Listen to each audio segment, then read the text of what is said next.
Dia, pessoal. Eu vou apresentar aqui um pouquinho do que foi desenvolvido do projeto até agora, né? Que é começar aqui pela API, né? Que a API ela é feita em Node, né?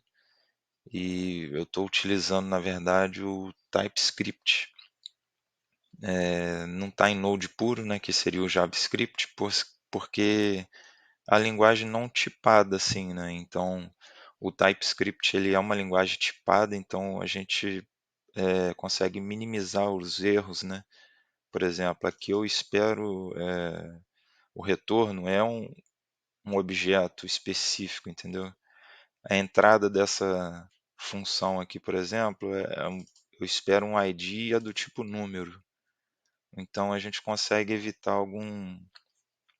alguns problemas, né? Então, na verdade, isso tudo aqui é JavaScript, né? Não deixa de ser. Ele compila, mas ele consegue já validar esse tipo de informação aqui. Então a gente já evita alguns problemas, né? A API ela está toda documentada, né? Estou utilizando o Swagger, que é essa ferramenta aqui. É um tipo um componente, na verdade, né? Não chega a ser uma ferramenta, mas faz parte da API, né? Ela facilita bastante porque ela consegue agrupar todas as rotas, né, que a gente está fazendo uso na API, né? Tudo que está publicado na API. Então, até o momento, a gente tem essas rotas aqui que podem ser utilizadas. Elas facilitam bastante porque, em vez de ficar procurando aqui no código, né, as rotas, por exemplo, referente à parte de usuário, eu teria que vir aqui no código, olhar, tá, para consultar todos, essa rota aqui, como acessar os parâmetros que eu espero. Por exemplo, aqui para fazer essa consulta aqui, eu preciso passar o parâmetro do e-mail. Ele espera o e-mail para poder retornar um usuário específico. Então isso aqui fica chato assim para tem que documentar isso de alguma forma. Então a gente já tem essa ferramenta que é o Swagger, ele já faz isso para a gente. Então cada rota que a gente cria, ele já documenta, inclusive o dado que ele espera, né, que seja passado como parâmetro. Então ele espera que seja passado um e-mail e uma senha aqui para efetuar o login. Ele tem essa parte aqui da API, ela é toda autenticada, né? Ela precisa de autorização para ser esse cadeado aqui, né? Ele mostra aqui que está travada essa rota. Nem todas as rotas estão travadas, né? Porque, por exemplo, eu preciso fazer autenticação. Para fazer a autenticação, eu preciso ter acesso, né? Eu preciso acessar, então eu preciso autenticar para poder conseguir utilizar. Então, essa rota aqui não precisa estar autenticado, diferente dessa daqui, por exemplo. Essa aqui é de criar, tem os verbos aqui, né? Post, get, que a gente usa, pat e delete. Então, tudo que dá para manipular com relação ao usuário. Por exemplo, essa rota aqui, para eu consultar, por exemplo, todos os usuários. O Swag já facilita, inclusive, para a gente poder fazer o teste, né, na API.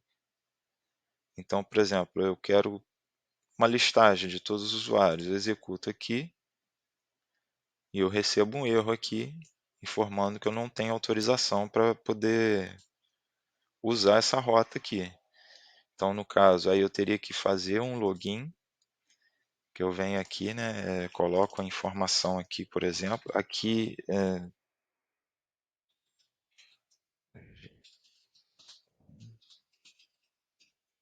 teste 1, 2, 3, 4. Então a gente executa e o que a gente obtém? A gente recebe um token de autenticação. A gente copia esse token aqui Vou recolher aqui para facilitar a visualização. A gente vem aqui e autoriza aqui esse token. A partir desse momento, a gente está autenticado na API, então a gente consegue fazer uso, por exemplo, dessa rota aqui agora. Então eu pedi uma listagem, né, de todos os usuários e ele me traz aqui todos os usuários que eu tenho nesse momento no banco. Então, nesse momento, né, eu consigo fazer uso dessas rotas aqui, que estão travadas. Nem todas estão travadas porque tem algumas funcionalidades no site que o usuário ainda não vai estar logado para executar. Por exemplo, tem essa daqui para verificar a autenticidade do token, para ver se ainda está válido, se está. A gente pega o token aqui, coloca aqui, né, e ele retorna aqui se está válido ou não o token. O reset de senha, porque às vezes a pessoa esqueceu a senha no site, né, então ele vai ter essa opção para poder a pessoa fazer a troca da senha. O cadastro em si, é claro que tem validação aqui, por exemplo, ele tem que estar. Tem algumas regras aqui, né? Que, por exemplo, ele já tem que. Nós já temos esse cadastro na nossa base de dados, né? Então a pessoa vai cadastrar para poder criar, para a gente ter a informação do e-mail, telefone e criar uma senha para essa pessoa para poder utilizar o sistema. Então, se eu tentar executar aqui, eu recebo, existe algumas validações, né? Por exemplo, uma delas é essa daqui, o CPF já registrado na base de dados, então ele não consegue fazer esse cadastro aqui. Então, alguma dessas regras a gente vê aqui, na controle, por exemplo, do cadastro, né? No serviço aqui. Então, ele já checa algumas coisas aqui, CPF já cadastrado, e-mail já cadastrado, então algumas coisas ele já valida aqui. Outras coisas ele já valida direto aqui na entidade mesmo, de acesso ao banco, por exemplo, quando aqui no objeto que eu espero, na entidade não, no objeto que eu espero, por exemplo, vou fazer o request aqui. Então, algumas validações já estão aqui. Por exemplo, referente ao nome, né? Username lá. Ele espera que seja no mínimo 5 caracteres e no máximo 255. O campo e-mail aqui, por exemplo, ele valida se é um e-mail válido. Então, ele espera também pelo menos 8 caracteres, né? E no máximo 255 e checa se é um e-mail válido.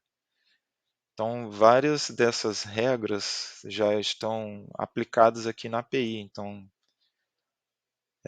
já facilita bastante, porque a pessoa, na verdade, não precisa ter acesso ao banco de dados, não necessariamente vai ser somente o site que irá usar a API, como qualquer outra aplicação, né, outra equipe, de repente, que precisa ter acesso a essa base de dados, ou para popular, ou para consultar, né, então já fica, né, tudo na API, a pessoa não precisa ter acesso ao banco de dados, se futuramente a gente mudar o banco de dados de MySQL para outro banco de dados, a pessoa não precisa, não é impactada, né, ela só continua utilizando a API, a gente só faz essa comunicação com o banco através da API aqui, então já facilita bastante o trabalho, né, a comunicação entre outras equipes.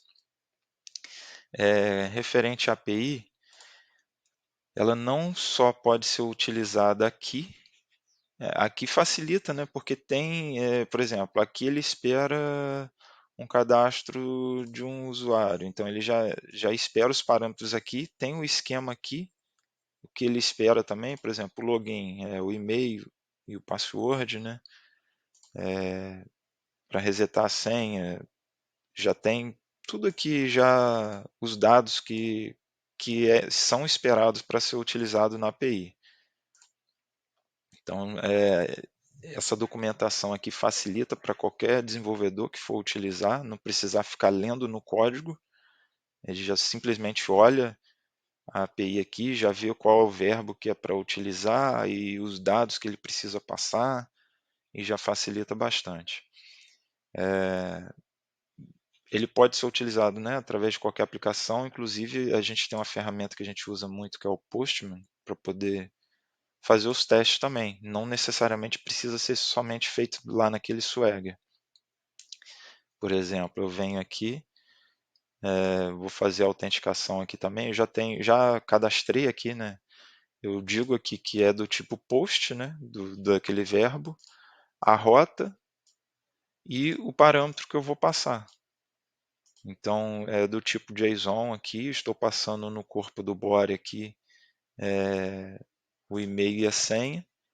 Na hora que eu fizer essa requisição, eu pego esse token e posso utilizar nas outras rotas, né? Por exemplo, nessa rota de verificar o token, né? Eu venho aqui, esse token aqui, não sei se já vai ter passado os 30 minutos, se ele vai estar expirado. Isso. Ele não está válido esse token, mas como eu já gerei outro, vou jogar aqui o novo token, ó. Ele está válido esse token.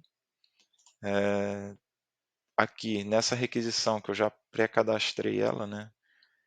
Ela só precisa passar aqui, eu vou listar todos os... É uma requisição GET dos usuários. Eu preciso de uma autorização.